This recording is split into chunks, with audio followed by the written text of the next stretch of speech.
Welcome in, Generals. Eli Owens and Kayla Cumby here, and we have a lot to cover today. Yes, we'll see how FFA did at state and matchmaker results from last week, and we'll also see how the dance team won at state last weekend in Columbus, Georgia. All that and more coming up next on the 5-Star News.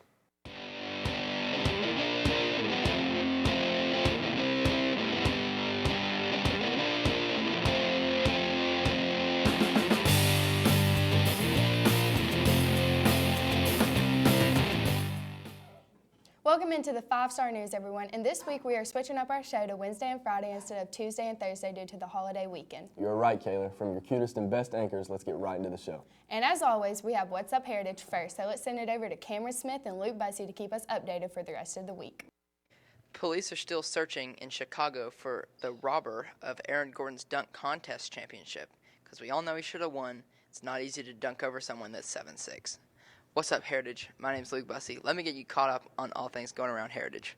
So first off, spring sports are starting to take stride, and you can start supporting our soccer team by going out today and watching them play Calhoun at home. Also, HHS was named an AP honor school, and be prepared for later in the week where some state representatives will come and they may ask you some questions. There's more on that later in the show, so stay tuned for that.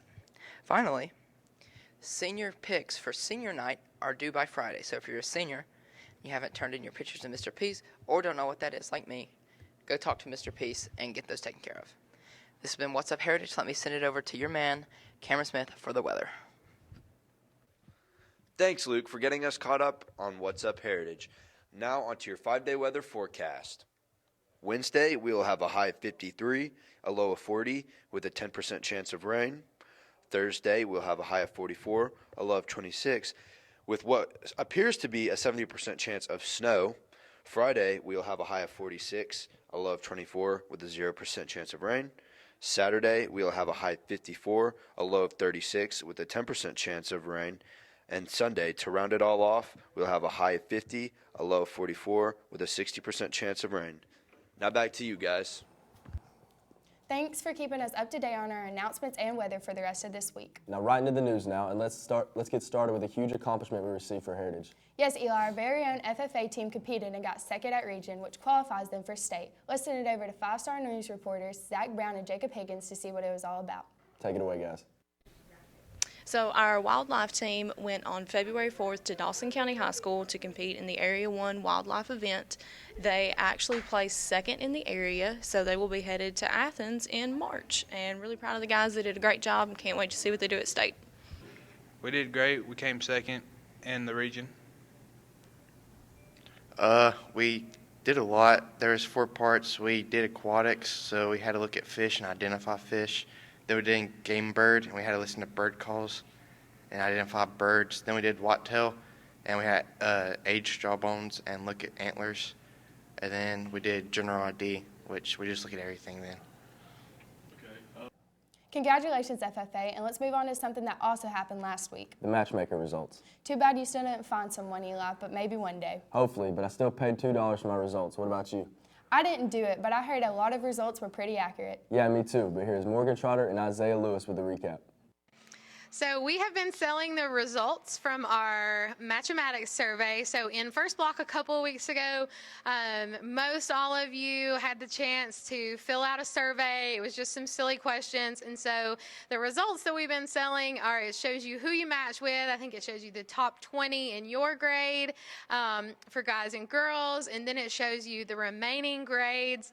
The results have been selling really well. I think as you guys have seen your friends' results, it's made you really curious about your own. I've been having so much fun doing it. Seeing your reactions is when you get your results is absolutely the best part. Some people are shocked, some people are excited, some people are grossed out. It's been really fun. Probably one of the best fundraisers, I know the most fun that we've ever done. And so the proceeds of this are going to benefit our students in the travel club and help them achieve their goals of going to see different parts of the world. You're holding the Matchmatics little data thing they did for Valentine's. How'd yours turn out, Kai? What's it say about you there? It says that my closest match is Emma Miles. Emma Miles? Do you know Emma Miles? No. You don't know Emma Miles? No, I Is don't. she in the same grade as you? Yeah. What's your second choice? Then there's Emily Redmond. Okay.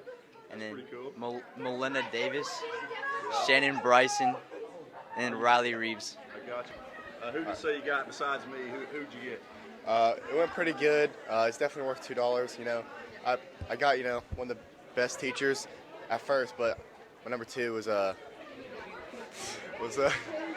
Camden. Yeah, so it went pretty well. What did it come out as? Hold that Avery mic Frost. Avery Frost right here. What now? Avery Frost for same grade. Do you know him? Do you know Avery Frost? No, I do not, sir. No? Well, are you going to get to know her or what? I guess. I mean, We'll have to see what happens. What's the second choice on there? What do you got second? Emma Miles. Who? Emma Miles. All right. What about your mismatch? Your most opposite person? Mia Callahan. Do you know Mia? I think so, yeah. She's pretty smart. Like, Yeah. How'd it turn out? It turned out pretty good. It's actually pretty cool. I don't know how accurate it is. I think it's pretty funny how they can match just from a few questions, but it was interesting, definitely worth $2. It came out actually as Jeff Green as my number 1, but that was no shock. Oh yeah, definitely. Thank you for that story, you guys. Yes, speaking of my matchmaker results, I think it's because I didn't buy anyone a flower last week. That could be why, Eli, but I saw a lot of people who got one. Let's talk to FFA again to see how well it went this year. Here's Jackson Martin with all of the details. It's always fun. It's really amazing. Really great experience to do this. Yes, there was a good old anxiety spike because who in their right mind likes me enough? But hey, I got flowers, and evidently Andrew Yang is watching over me. It's fun. It's a little stressful. Yesterday, some of them were here after school, and it was a little stressful, but we got it done. We're just glad to be here today, delivering flowers, getting all the flowers out. We processed 1,200, but I think we sold about 750, 800. Money. No, well, I mean, yes. Money is a big part of it. Whatever we make off the Valentine's Day flowers, my first block floriculture class, and any of the ag classes, really, that's what pays for all of our floral product for the semester. So like when we do prom flowers, Mother's Day bouquets, all that stuff, arrangements for St. Patrick's Day, Easter, whatever we make on Valentine's Day is what pays for all of that. Too bad I forgot to buy Coach Green a flower. I think you would have loved that, Eli, but now to our entertainment portion of our show. Our newest edition of Fisher's World. Take it away, Jesse. Hey everyone, welcome back to Fisher's World. International Muffin Day is coming up, and I want to be going around and asking people about their favorite muffin and a couple other cool questions.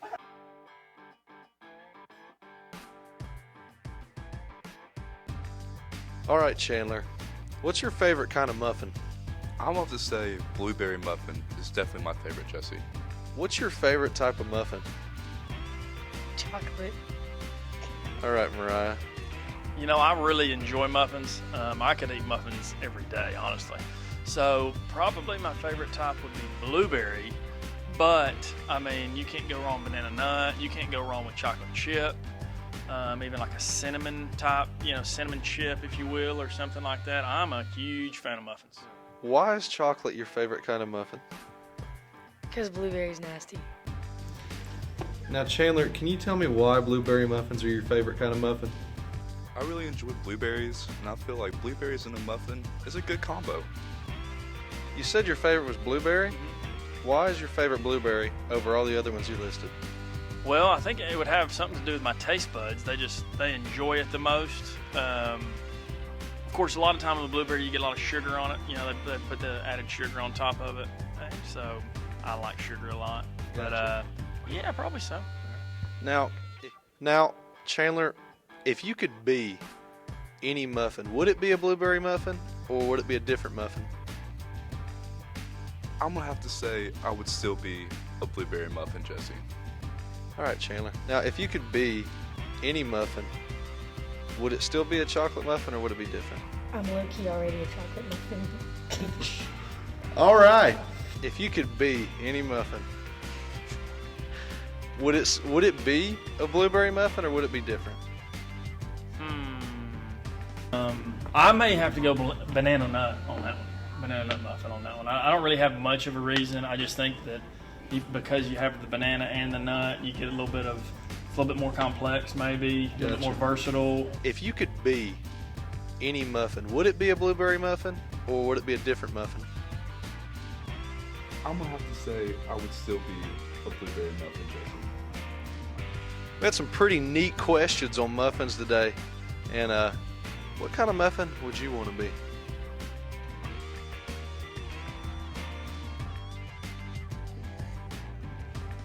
Thanks for that story, Jess. Yes, but it's time for a commercial break here on the show. Don't go away, because next in sports we will talk about the huge state championship the dance team received, and also talk about how basketball did in their state game last weekend. I'm Eli Owens, and that's Kaylor Cumbie, and we have a lot to cover today.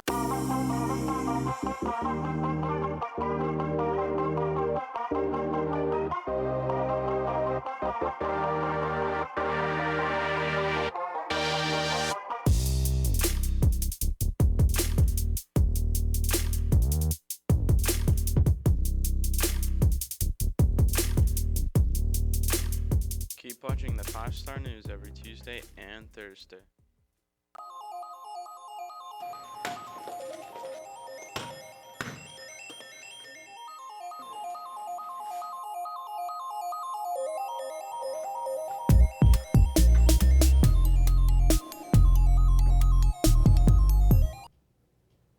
What up, boys? We got a few stories for y'all today. Yep, our dance team won state this weekend. The competition dance team went down to Atlanta and came back with rings. Let's not spoil too much about it. Destiny Rhodes and Brooklyn Collins have the recap on the competition. We competed against 26 teams out of the 3A and 4A classification, and we beat every team. We got overall palm and overall state champion. It feels really good to win state, especially considering that GHSA just recognized dance as a sport this year, and it was really big for us to win because hopefully we will get some recognition from the school. That's what we're hoping for. So yeah, we're really excited. It feels really good to win state just because we've worked really hard this year and spent a lot of time on this dance and a lot of energy. So it just feels good to know that our work is rewarded for something. We were really nervous at first because we were doubting going into it. We were doubting our win, but we were still confident at the same time. And we thought we had it. And then when they called our name for overall palm, we were pretty excited because we knew we had a chance to be all 4 divisions, and they called our name and we just went crazy. Now on to our boys basketball team who played in their state playoff game last Friday. They fell just a little short and lost by 5. Good season, guys. A tough loss to end it. Here's Carson Palmer, Caden Steiner, and Kate Collins with the recap. Yeah, at times we played really well offensively, especially beginning of the fourth quarter. Defensively, we were solid all game, executed a game plan. North Oconee had trouble really getting anything going on that end. We just started really slow on offense, and it ended up costing us toward the end of the game. So we started the game out really slow in the first quarter. I think we scored like 5 points. It was terrible. But after that, we kind of picked it up a little bit. Second quarter, we didn't do too well. We didn't play great. And after halftime, we came out with a little bit more and just tried to do better. But, I mean, we just couldn't pull it together. We had a lead in the fourth quarter, but, I mean, we just couldn't do it. Yeah, the thing that really cost us the whole year and kept us from being as good as we could be was turning the ball over. And in a crucial moment with 2 minutes to go at the end of the game, we just resorted back to bad habits and handed them the ball, and they credit to them. They took advantage of it. We were currently on a 13-2 run in the fourth quarter, and North Oconee scored the final 9 points of the game, and we just couldn't overcome it. Offensively, we just couldn't make a shot. We had plenty of open looks, just none of them went down. Defensively, we held them to 47 points the whole game. They were supposed to kill us, but I mean our defense strategy was good, and we had the lead with 2 minutes left, and then turnovers caught up with us, and we just couldn't pull it out. Thank you for sports, you guys. But now it is time to get to the second entertainment segment of the show. Yes, and we have another edition of Heritage Unsolved. Let's see what all they have for us today with their new mystery. Here's Jeffrey Miner with the new segment. Hello everyone, and welcome back to the 4th episode of Heritage Unsolved. Today we'll be talking about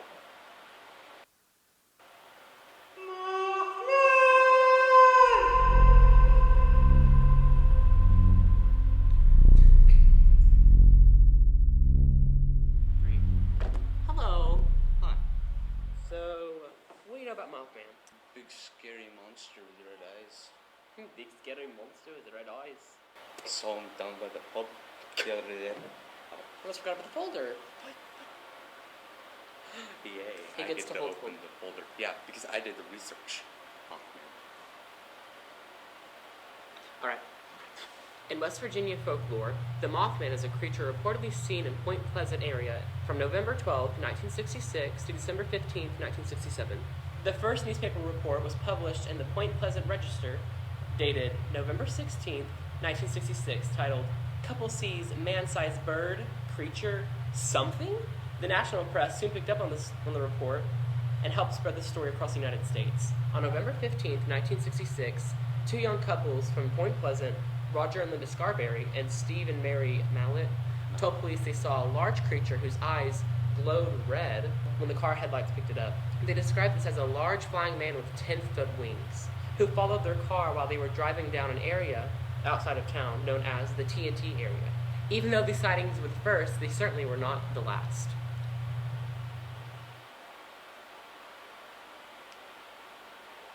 So far, what do you think? Basically, sometime after, the reports about the TNT area and all that, there's also reported sightings at, I forgot which county it's called. Oh, I know, I had a weird... Editor, put it up on the bottom This of is the its name. screen. It's right here. Point at it. That's it. Yeah, basically, near this county, there was a bridge called the Silver Bridge. Right before it collapsed, it was said that there was a Mothman flying around. There was reports saying that the Mothman was around that bridge right before it collapsed and killed 46 people. With his red eyes. But the theories, there are a lot of theories. Do you want to present first, or do you want me to go? Let's take turns. So it's believed that the Mothman, in a way, is like a guardian angel. So right before all these dangerous events happen, the Mothman appears, and it's believed that the Mothman came to warn people about these events, but failed to because people thought he was a monster. The second theory is that he's a demon. Need I say more? He's a giant creature who chases cars, has big red eyes, is 12 feet tall. He also sounds like a mouse, if you didn't know that. And also that could explain why he's really not seen, because he's a demon, so he can hide in the shadows. He can vanish. Did you like that? All right. So there are three more theories that have to do with the TNT. Back in the old days, it was filled with radiation. The thing is that right before Mothman appeared, it was all boarded up and locked up. But right when Mothman appeared, they went to go inspect the TNT area, and the doors were open. So it's... You think he waltzed up with a key? He got back from vacation, he's like, home sweet home. He was just unlocked the door. His Mothman wife was inside, she's like, honey, you're home. The kids run through. They're 6-foot children. Get together for a group hug. Her family photos are hanging on the wall.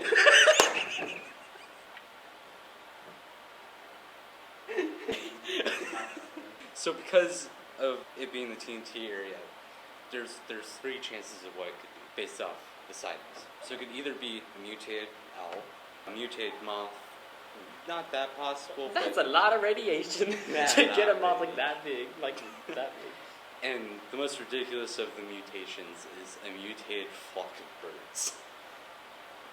3. Was a mystery solved today? I believe so. Well, until next time, I'm Jeffrey Miner. And I'm Dan. Goodbye.